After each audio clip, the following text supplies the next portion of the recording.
other Japanese. So I said it was received the gold medal in the Olympic. And so I still keep my fond memory of that great day. Today, I would like to talk about moderns on the open sea. And the title is the small essay I wrote. But before going to that theme, I would like to introduce my early years as architect.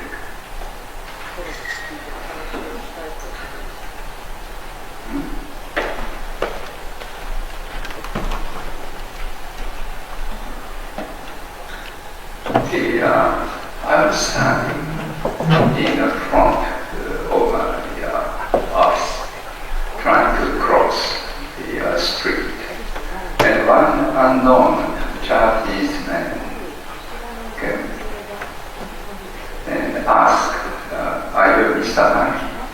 I said, "Yes." And while crossing the street, he asked me, "Well, architecture." I couldn't answer to such a heavy question while crossing the street because I might have been hit by the car.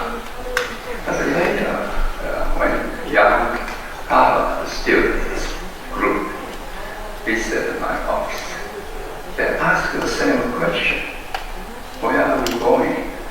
There seems to be a kind of anxiety prevailing all architects. Then I decided to write this short essay. And my contention, until 1970s, we all architects on the same boat.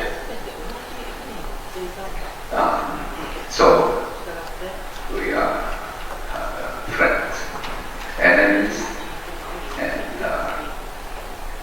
Charles James diagram shows how there are many groups until 70s, including metallurgists, art ground, team 10, sometimes sharing the same ideas, but also fighting against supposed enemy. So we are all the same boat. All our guests, Le Corbusier, Alba Aldo, Miss van der Rohe, and so on. But today, there is no more boat. We are all thrown into the big open sea. There are still some glittery points, islands, or kind of a sweat, but we can hardly identify where we are going, and we are just floating with kind of anxiety. So moderns has become the big information center, where people can put their products in or take out some others very freely. It was like the book, library on the book, the bank for money, Google for information, self-book for gossips. And but still, we like to identify where we are going. As I mentioned in here, there must be some swell, local swell. But I have to go back to my old days, and there are two mentors. One, Kento Tangen, and was a researcher in the graduate school at Tangen. But also, my generation, their metaphors, starting with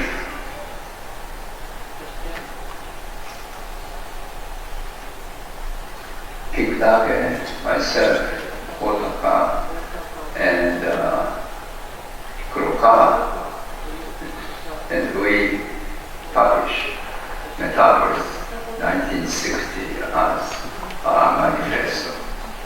And also, I had a chance to join the meeting. It is hard to see, but you could see we identify Giancarlo, Bakema, Peter and Alison Smithman, and myself sitting in here.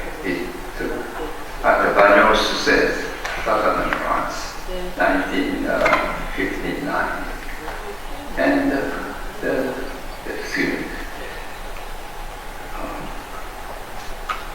some connection between Sud and Tangen, because 1951, Sud was the chairman of CIA, and Tangen made first visit to CIA, presented his Hiroshima project, and so on. But still, the central figure among us, I will call Lucy, his influence was tremendous. And but other influence was, to me, his wartime. Everybody at that time were wartime.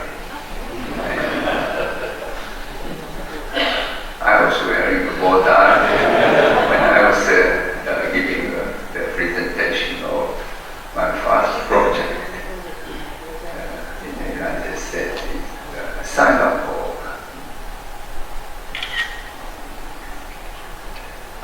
In Washington University.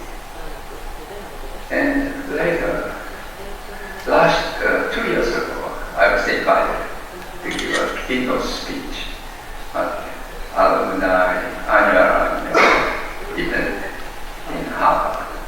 And prior to my lecture, I listed the outline of GSD, and they had collection of border worn by famous border rookies, Master Breuer. I forgot to ask whether they have the Corbusier border, but they have asked me to donate my border. In any case.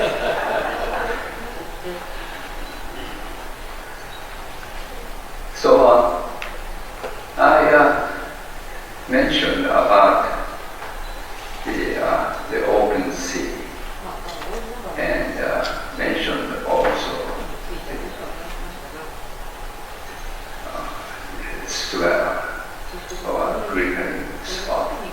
And 3 years ago, Architecture Review in England published the annual event to recognize and give an award on emerging young architects.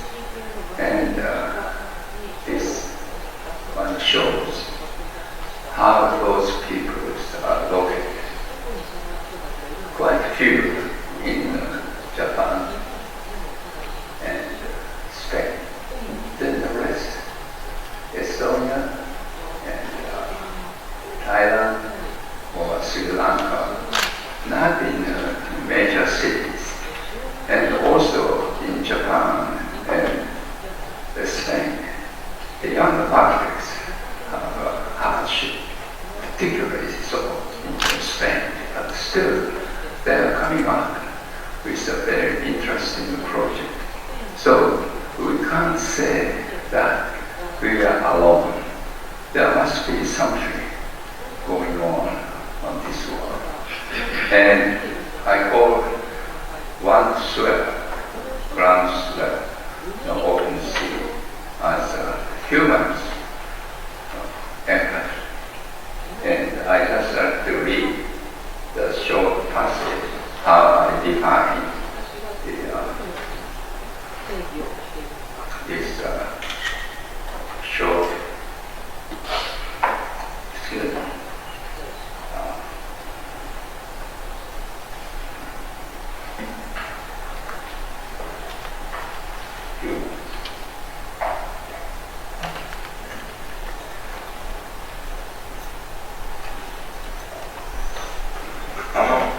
one ground swell is, in a broad sense, a new truth. It is, of course, not the human of the Renaissance, the human of 20th century Scandinavia. It possesses no clear text or style. It exists instead behind the forms and spaces of buildings that have acquired an enduring social value for their attitudes toward the humanity. That is the way human beings are thought of. The buildings perish just as human beings do. However, the core way of thinking does not. I think this seems to be a very important message for us. We are still with the kind of humans with empathy. So empathy goes on a global scale, which seems to be also the theme of this conference. Now I'd like to go to some of my projects, but with these humans of empathy behind. Before I be going to that, I'd like to talk a little bit about the city of Tokyo. The one that you are looking at, the Edo, previous Tokyo in the 18th century. The Edo has been the biggest city in the world already. When they reach the million population, London had 900,000. So with Berlin maybe 500,000, Austria or Paris and so on.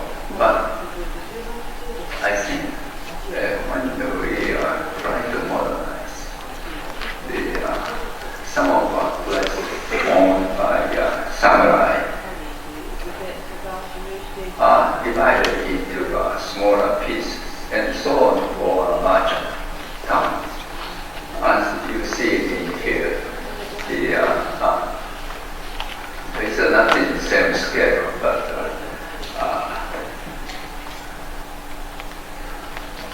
merchant district are subdivided into the small places down here to in this manner, and the small alleys developed.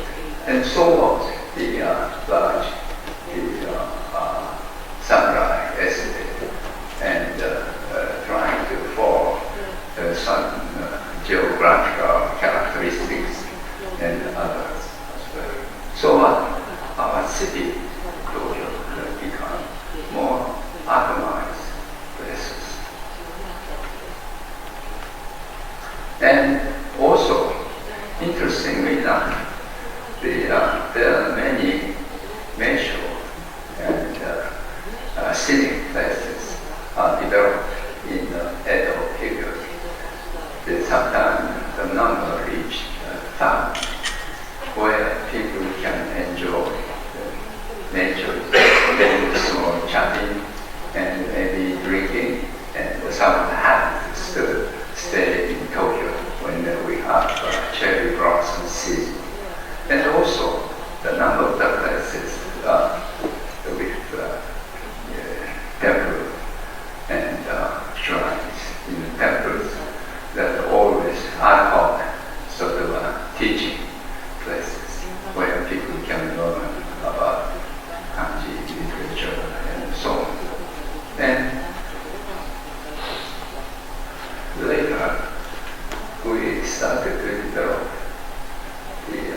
very well defined the railway network, starting with Yamate Line, some adventures of the work, and also Chuo Line, and then become basis of city structures. And then in the suburbanization area, the network system developed, and the suburban railway system developed outside this suburban network. So today we are very proud of fantastic sort of dense network of public transportation systems. And together with this one, I think small, the commercial this is also developed. And I think with this harmonization of the place, rather than trying to assemble the big space to the big space, I think it shows certain characteristics of Tokyo, which you will find in a city. And I call this the gentle city. And somehow it goes with the kind of a new humans we try to establish in the city and also architecture. I was asked to design the crematorium in the Kyushu Island about 20 years ago. And crematorium is not a welcome facility in Japan. And with incinerators and traffic and so on.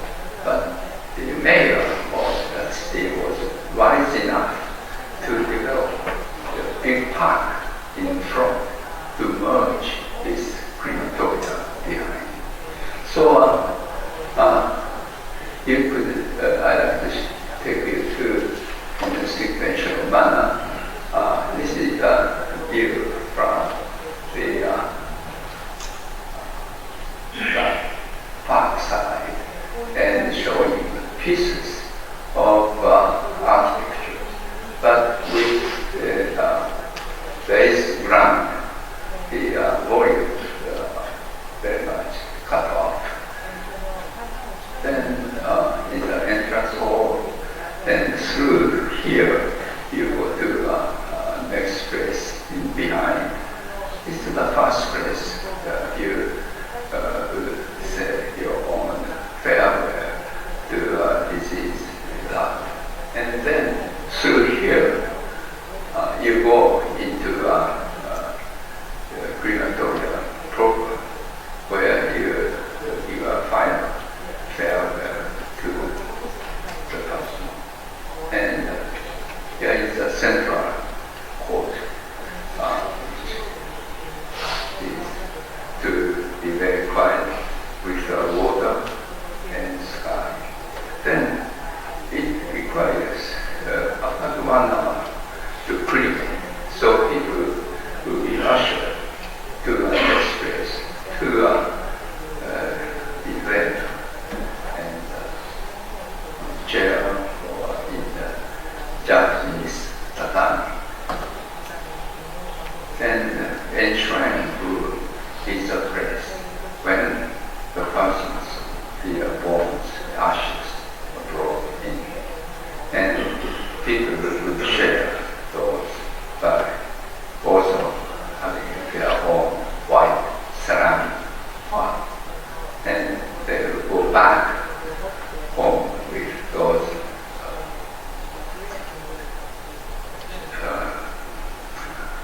lemons. And when I visited the place after the crematorium was made, many people found me saying, now we can die in peace. And I think this is the highest compliment I ever received as an architect. And it suddenly made me realize that the task of architect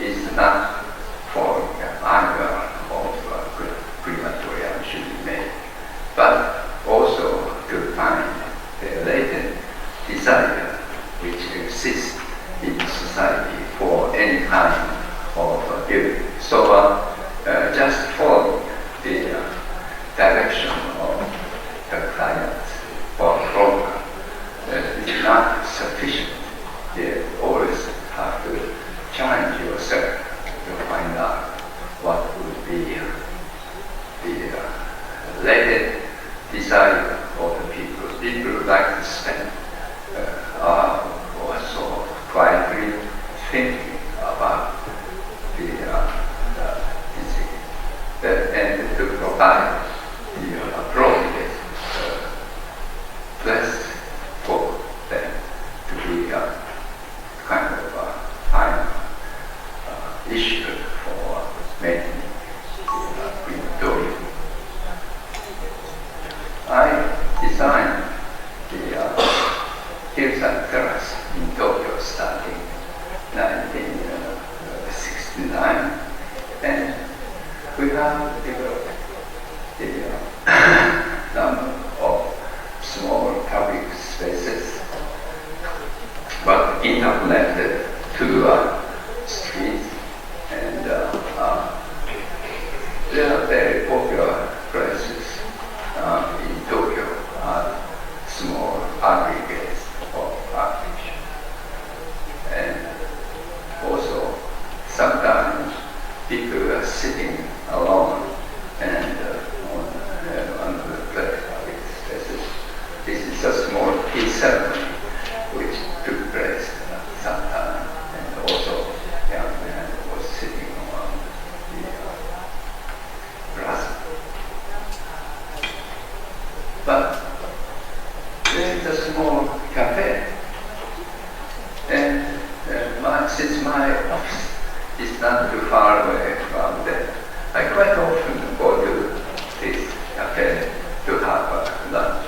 And I notice that always the middle-aged men sitting on the same table. Fortunately, the place is not crowded or almost empty. So he is able to choose his table. And he orders quarter bottle of red wine, sandwich, and coffee.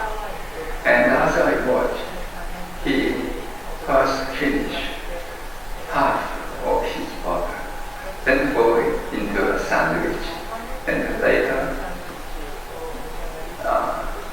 coffee. Always watching passerby in front. The famous German philosopher Friedrich Nietzsche once said that solitude is my genuine home. And it seems to me I was enjoying this kind of solitude in public space. And I wrote the small essay and with this picture and sent to him, and he was very pleased. And recently, I didn't see him again, and I asked the attendant what happened to him. He was the priest from nearby the church, and he passed away. But I think I believe this place happened to be his one of the halls. And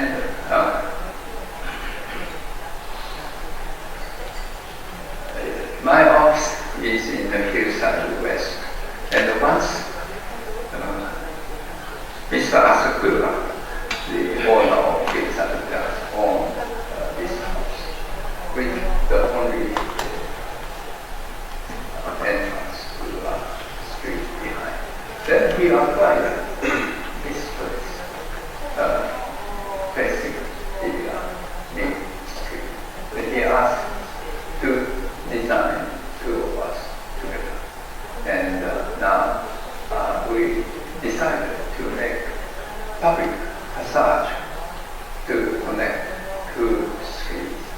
And the red space is the interior space and open from early morning to late evening.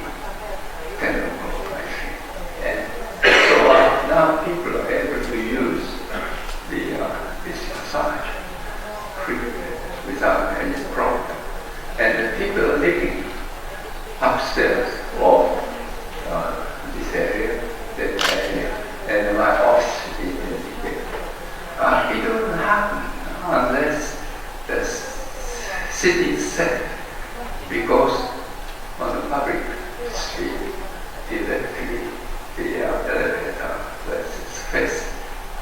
It couldn't happen in New York or someplace, but it could happen in Tokyo. In the last 20 years, I haven't heard any instance which could happen. So, and furthermore, there's a small port and restaurant behind. You could come in here and walk into the port. My office is here.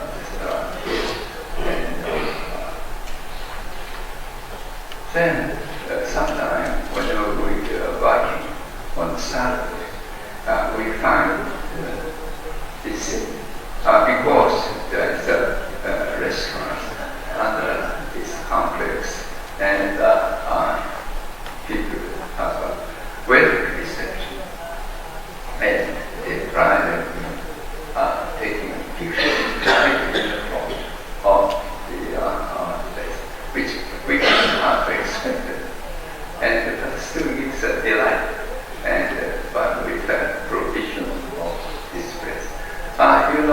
This spiral we did some time ago, and there is the esplanade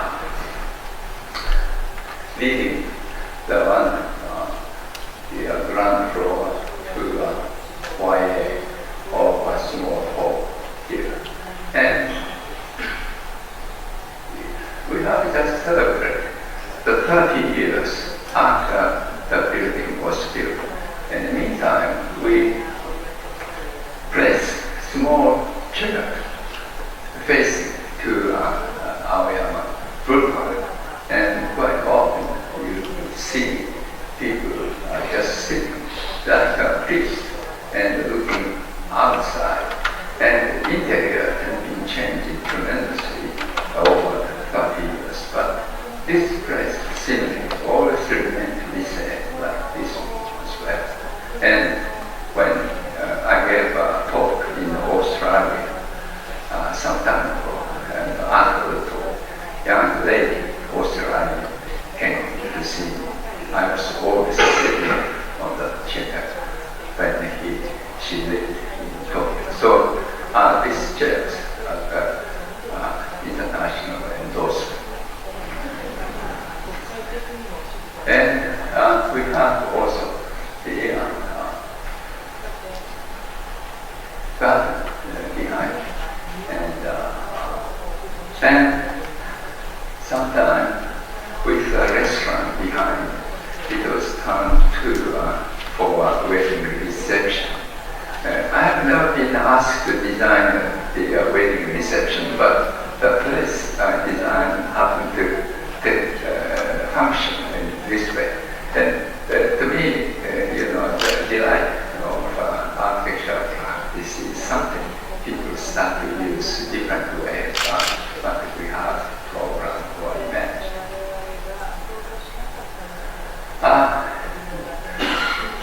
2 years ago, I designed a high-rise technical university in Tokyo, and it was dissected by public street, but with a very large complex. And with local government, we had a hard talk and decided that people can press and cross and press any way they want from the surrounding area to a station. And so it's a gate-free and wall-free university. And right in front, we have a small public space, and with loggia behind. And the left side is in Bologna, where, as you know, Italian always use such place for other And so this university sometimes ladies from nearby is sitting on the chair and chatting, and restaurant in the behind. But something amazing happened. The one at the top is the central square of the university. After this plaza was made, nearby kindergarten teacher bring children to this place, and it became one of a small gathering place for young children. You can see the kids hugging the arms, or some are excited about the height of this. And I think why they hug the round cup is because they have a memory of hugging the mothers or being hugged. So if I have a chance to design the small children's place, I will try to make the columns all round, not square. Because we artists always learn something from what you have done. By observing the things, you know how human beings would behave and act or react. This is Performing Arts Center I did in Natori, near Sendai. And the right side picture shows tsunami embedded place. And you can see darker red, green shoreline, and then the sea. And fortunately, this performing arts was the same. So right after tsunami, the place became the temporary living space for refugee. And the picture left side shows how it looks like before tsunami. But after tsunami, the people are packed and stay there for months or so. And one of my friends runs the foundation for children. He is a German, and he wanted to donate some money for let's say, kindergarten. But we recommend probably we are able to produce small place for gathering for children and elderly people just behind of this Natori Performing Arts Center. And now it was completed, and some people donated books and also piano. And the children enjoy always gathering here and so on. So this is a small contribution I made for tsunami affected the area.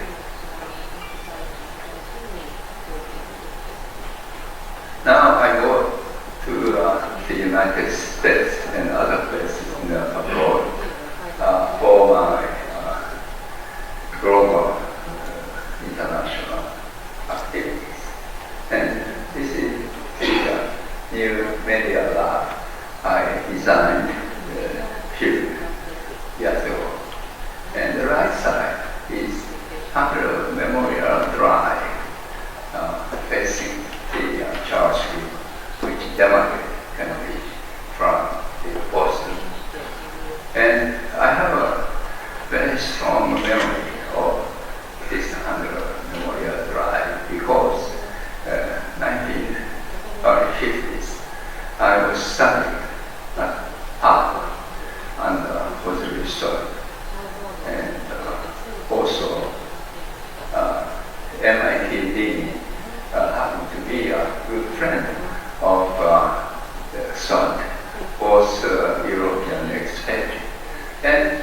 So when this building was designed, both graduate students of Harvard and MIT invited to have a small party.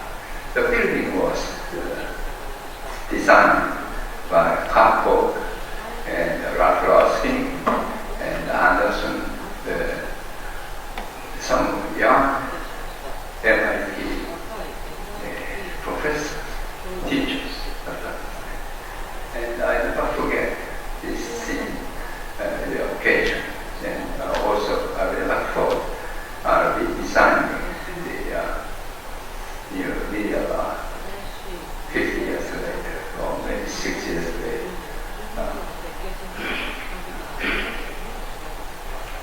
And Nicholas Negropon, the head of that time, asked us to make the building like a big home. And so we decided to have a 2-story high lab, the number 7, to be connected, both horizontally, vertically, and also diagonally too. And this shows how 7 labs start this way and also that way, cladded with aluminum screen avoiding unnecessary the sunshine. But also this is the view from one of the corners, and presidential place house is right in front of this place. And you could see the interior space all visually interconnected, but they are transparent glasses. And also with the very huge the stairways, and red and blue and yellow.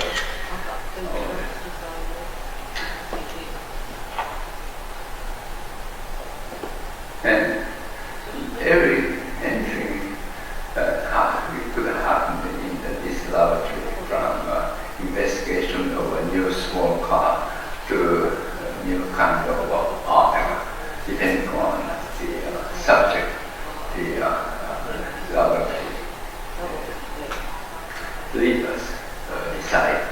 And there is a mezzanine with the small private room for a senior person. And you can see they are visually interconnected, trying to make this as a big house. And there is a small cafe, and on top there is a small terrace looking over the city. And when I was student, and after the penthouse of the 100 Memorial Drive, there is no Prudential, no John Hancock, but still the Boston city remains to be very similar from either in the central district around the park. So it is a very interesting experience. We had also opening party for this one, and one young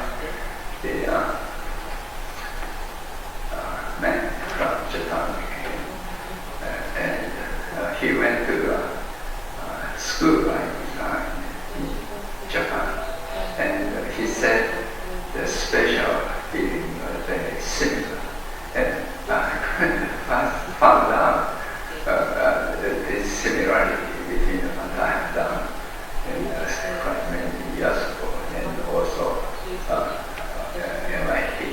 And this is a small first open school I did in Mishima and near Mount Fuji, and the interior space was like this, and probably the big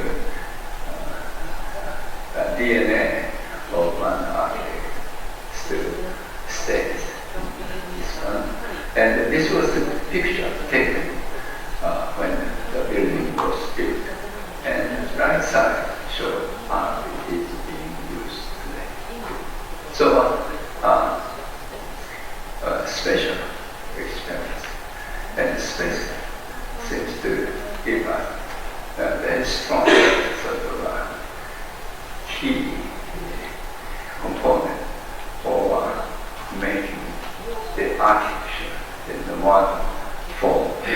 And when we did a public policy center in the University of Philadelphia, the building was surrounded by the architecture of the different age. The right side is very modern. Then we have this Batik style, the picture roof space, and so on. So when we decided to make this building, we tried to mitigate the both old and new, and also we decided to make the place with warm transparency, the walls with the double skin, and outside is the aluminum and glass screen to be friendly with the early moderns on the right side, but also to be friendly to the building of a different age. And people just pass in front. And then just the day after we had the opening ceremony, I was standing here, and some unknown young person came. It's a nice building. He didn't know I was the architect, and we chatted briefly, and I found out he was not an architect, but one of the researchers in the campus. But I was very pleased to see kind of rapport between the people and the building made. And I think this is also very important for evaluating the architecture too. And also we knew the people inside the research sometimes like to have the warm sort of place.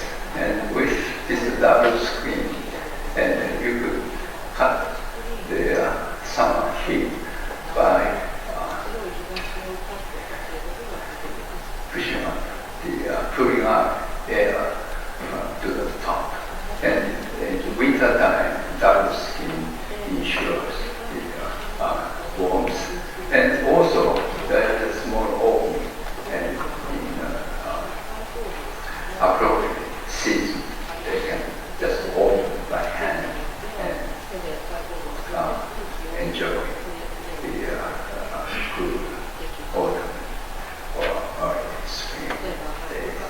So we did a very popular place. And I show you the MIT Media Lab.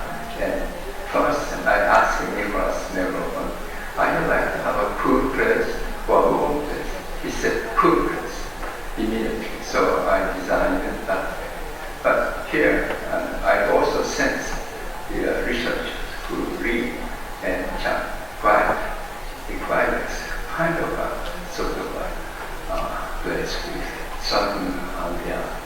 And going back to 1959-60, I had an extensive talk to Asia, Middle East, and Europe. I have never visited. And as you know, as a young architect, going far is very expensive. But fortunately, I received Grand Foundation Fellowship based in Chicago. It's a very generous fund. So I was able to travel extensively in these 2 years. And this is Singapore in early years. And now the scenery completely changed.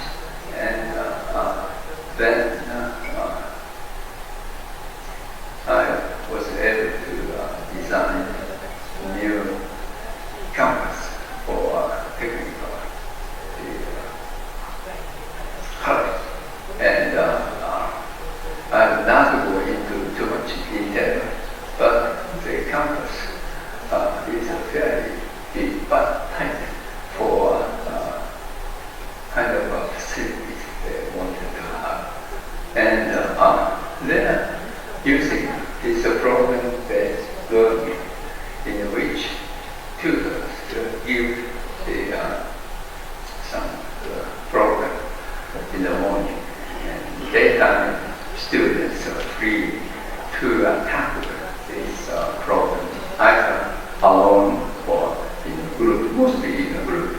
And late in the evening, they report this to the instructor. So there's very little classroom in this campus.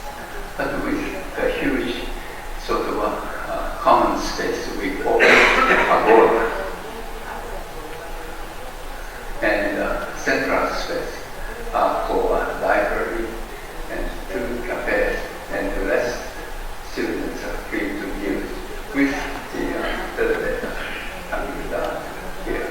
And so this agora has 240 meters this way, 160 meters way, huge space. But with the open space, we try to dissect the place in small, like MIT Lab, with all transparent presentation. And you can see sometimes students mess in this manner because this agora, fortunately, are strong, very gently. And when you go to the library, you can always talk in a low voice with this small laptop. And this is a scenery of the library. And as you know, Singapore, 70% Chinese origin, 20% Malaysian, 10% Indian. And sometimes the Malaysian girls singing together. And also we produce the small bench called snake for those people. And sometimes you on the displays facing this hall. But one very important is at the center of the library has a small resting place with the hockey, some hockey, also billiards. And in this kind of program, then I have not expected the billiard to be the center of university campus. But I visited a few months ago again. Here is a billiard ball is a very active use by the students.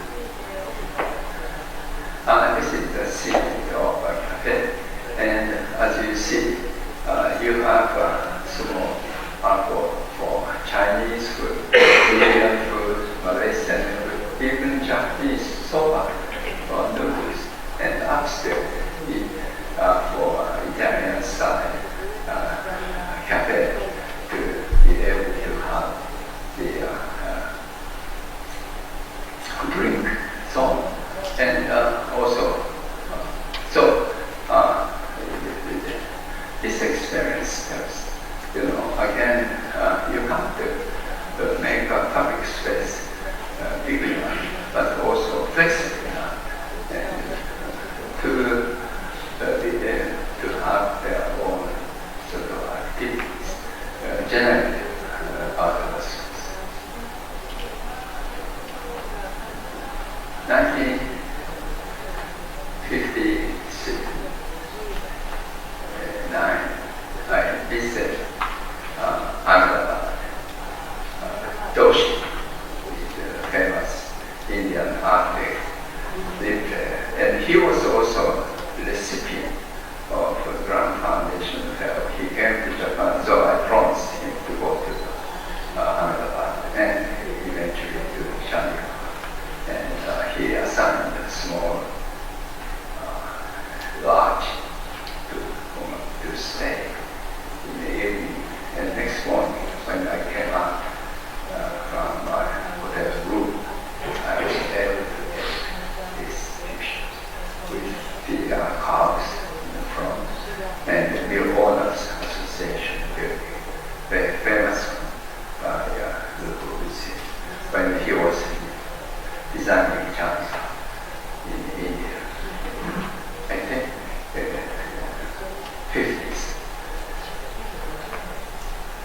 And now I was fortunate to be able to design the new museum in Tata, the capital of Bihar state. And the one picture that was taken by me when I visited India in 1959. I was amazed by kind of a massive sort of mass of people, mass of trees, mass of artifacts, and the site given to us was very long, and we decided to make a small campus, which the central facilities and children museum and local museum house most of the ancient remnants from Bihar state.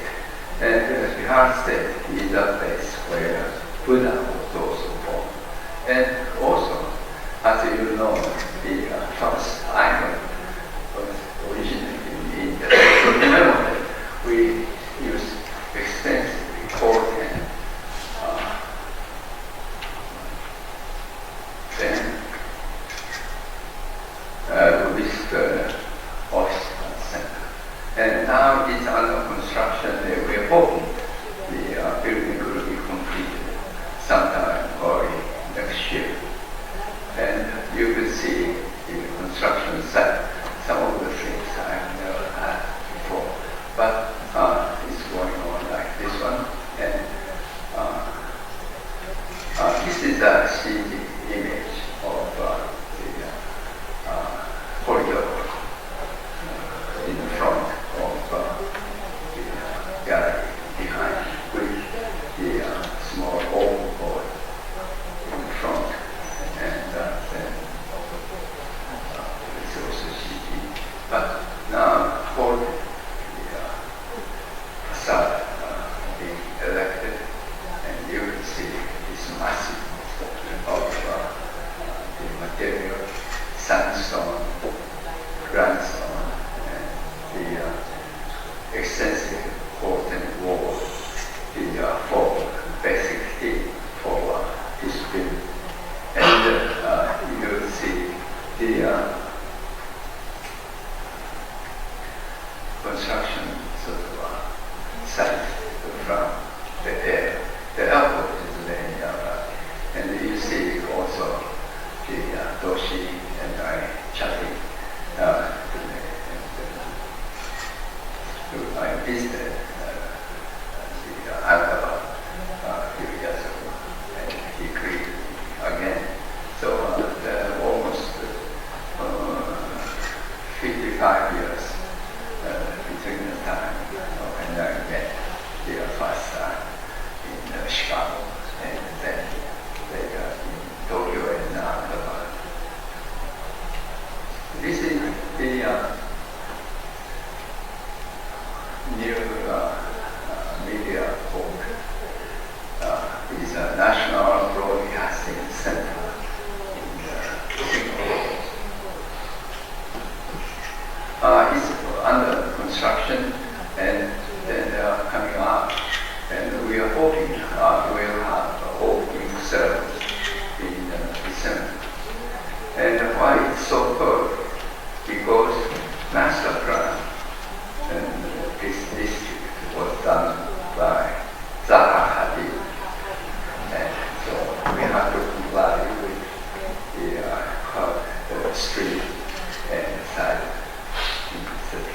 And exterior was being done by YKK, a Japanese company, and construction by Kashima Corporation, and architect myself with the Piazza Regular. 1959, I had an extensive trip to Middle East, and this is the picture I took in Damascus, Syria, visiting bazaar and mosque.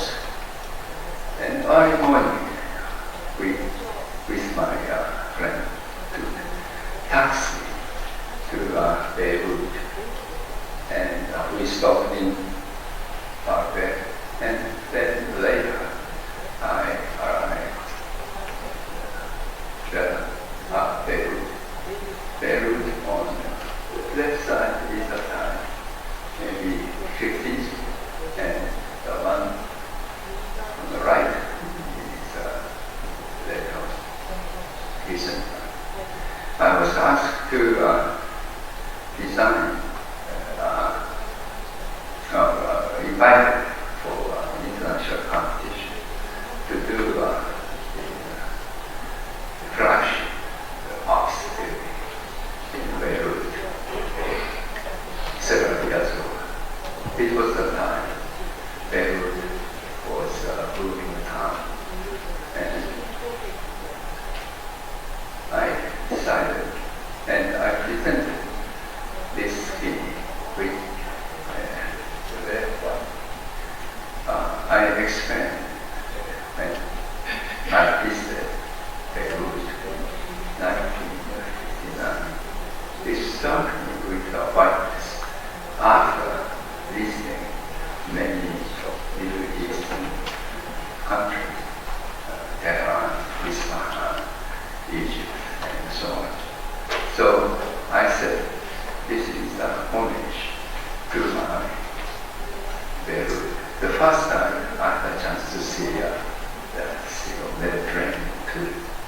And after the competition, one of the jury members, the lady, came to see me. She had almost tears when she was listening to my Beirut 60 years ago. And so I easily won the competition. But unfortunately, the project stopped because new Syrian country. But still, I think we've been lucky. I have been lucky to be in the career without any war in the 1940s. Or late 20s, there were many German architects, not only German, had to decide whether they should go to west or east. People who went west, like Nice, Breuer, or Gropius, left their names in the architectural history. But the people who have chosen to go to the east, nobody knows. No name left in our history except the early years. So I think if you are an artist, you can go any place and still paint or sculpt. But being an artist, I think the piece is the most important because being an artist, you have to have a base. And so that was my experience in recent years.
agreement from the client that we can pursue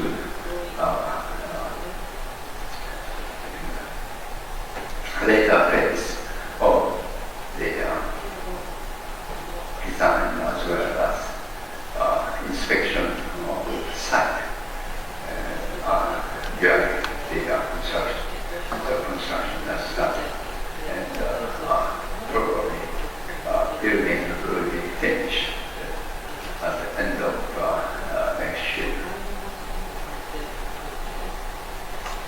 In 1959, I also visited the AIA, and by just accident, I had a chance to see this beautiful panoramic of the statue, which was used as the first modern Olympic.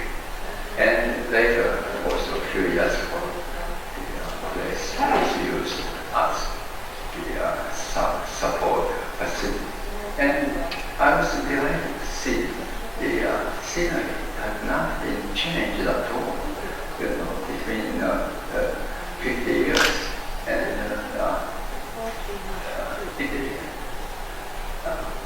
faces to T section of a street, and with this the spectator legs of the trees. And this is one of the nicest urban design work done for any sports stadium. And again, you could be alone or with crowds. And so when 1990, I designed the small statue, Tokyo statue in Tokyo, under the very severe sort of restriction on height and volume. Then the new scheme selected for 2020 announced and revealed the public, like, think 2 years, the field. And I immediately took up and said, this was too big, it's wrong for a place where we have a very scenic. So with a mountain criticism, finally the government given up to the original scheme, or even the revised scheme, to make the new standard with the smaller volume and less complicated technical problem. So still, my intention is, this is my proposal, 2070, 50 years after 2020, where probably we should make this place as a kind of a park. And so stadium there, but no for very few spectator text, and where the people with the children can enjoy the open space and so on. So we don't know what will happen in 2070, since I don't think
this spot from gallery or restaurant or AIA or performing arts and information center, and also children's classroom equally.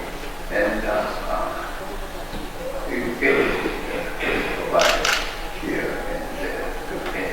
So anybody free to come here to just chat and decide to see what next.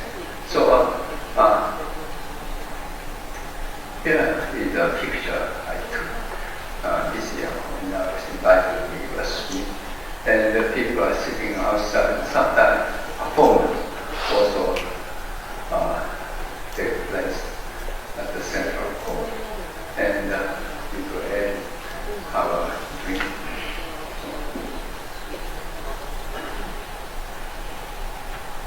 This is the view of this is the first museum of Israel art in North America.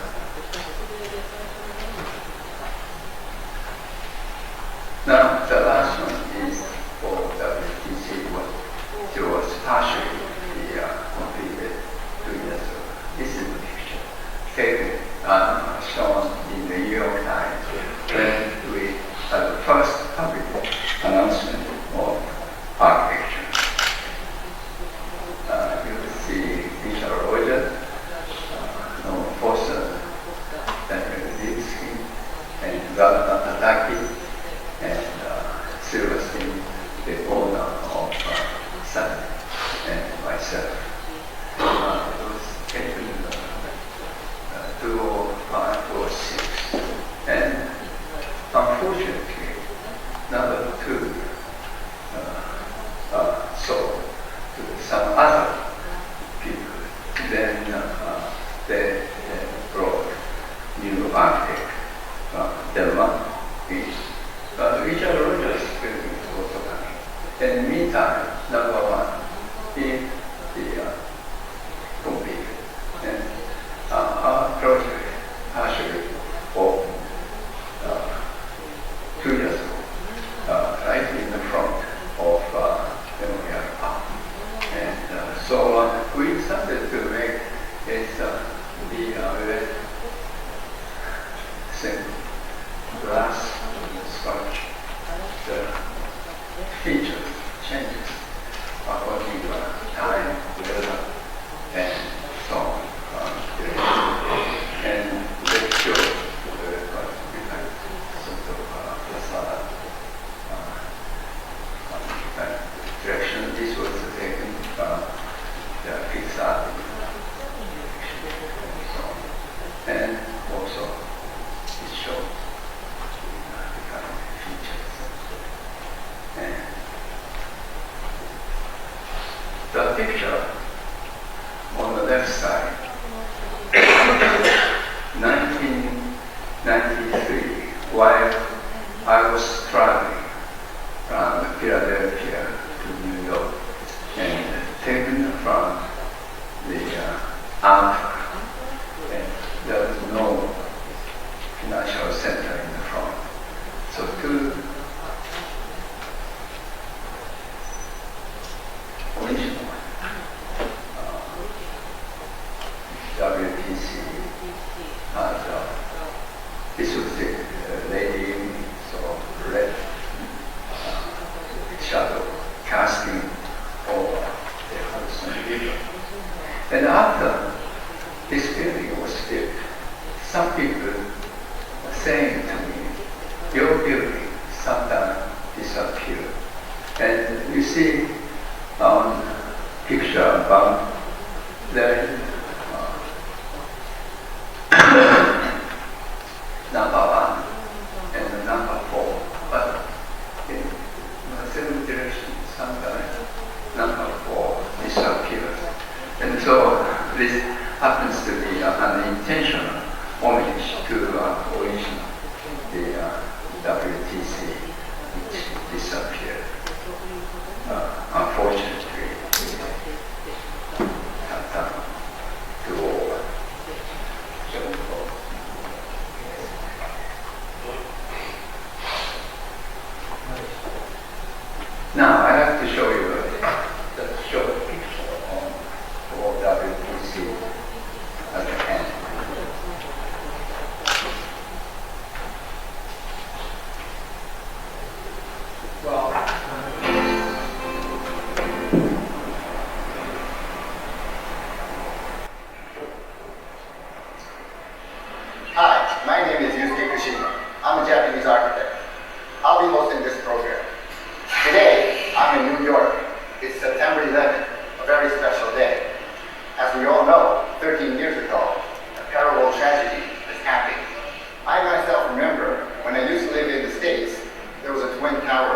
very symbolic building right behind us, and now it's gone. On September 11, 2001, terrorists launched multiple attacks against the United States, bringing down the iconic World Trade Center towers in New York and killing roughly 3,000 people. Where the Twin Towers once stood, there is now a memorial dedicated to the victims, featuring giant reflecting pools in the footprints of the towers. Around the pools are slabs of black granite with bronze plaques on which the names of all the victims are inscribed.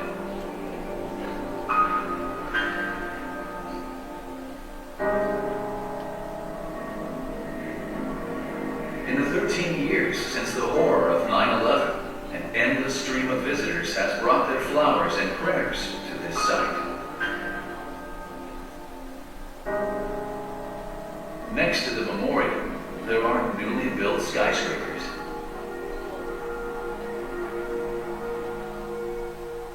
One of the skyscrapers is designed by a Japanese architect.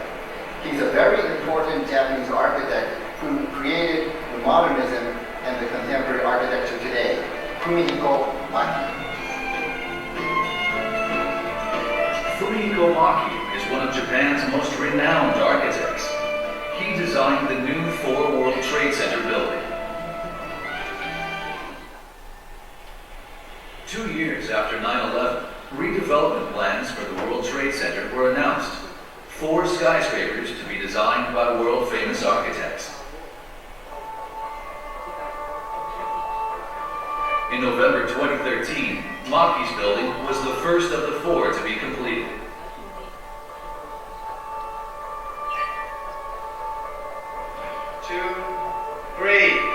All right.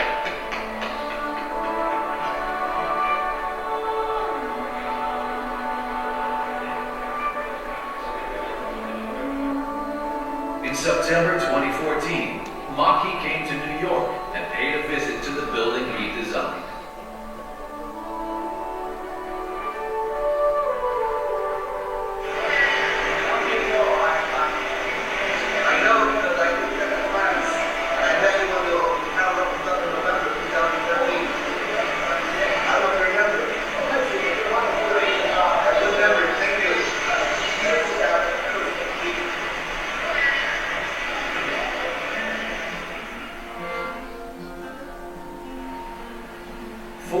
Trade Center rises 977 feet, about 300 meters.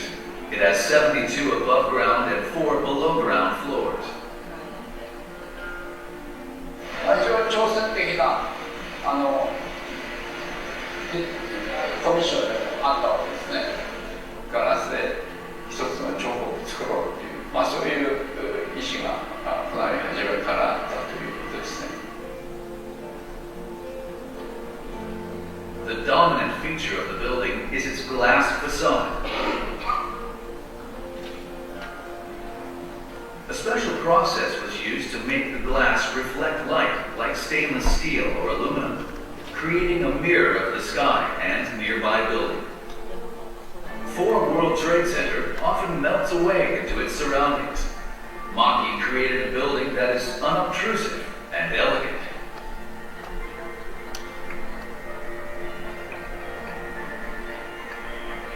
The lobby of the building is an airy open space with 13-meter ceilings.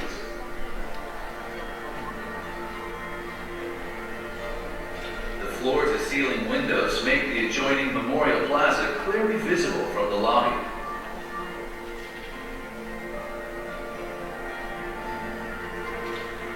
And opposite the windows is a black wall that extends to the ceiling.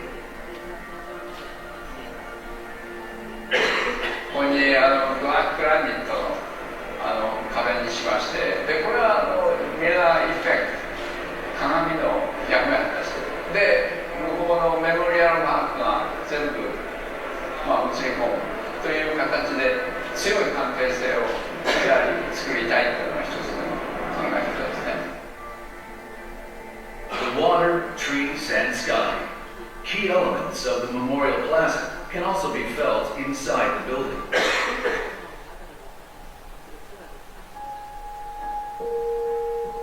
Moreover, on the back wall of each of the 3 elevator halls, video of flowing water, green trees, and blue sky runs on a loop.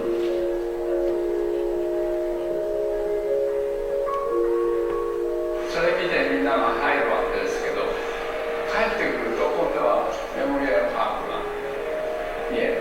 そういうイメージの関係を作ろうっていう。Before 9/11, Maki had visited New York countless times and seen the Twin Towers, of course. Here is a photograph he took in 1993 of the towers reflecting the sunset. September 11, 2014. Huge crowds filled the Memorial Plaza. Standing beside the vast reflecting pools which testify to the Twin Towers that once soared here, visitors contemplate the tragic events of 9/11.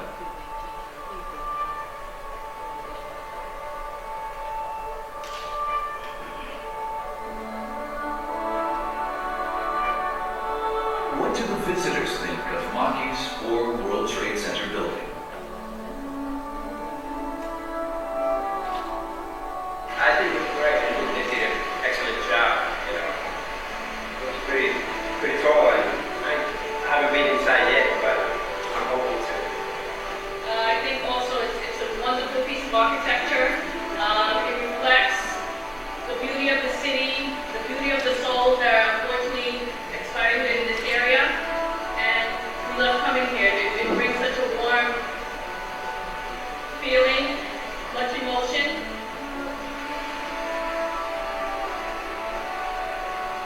Maki's tower reflects something more as well, the thoughts of those who come to the memorial.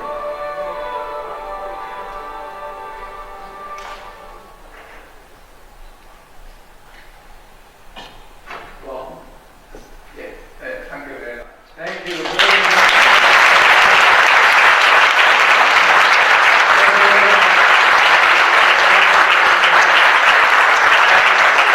We are very much enlightened and inspired by your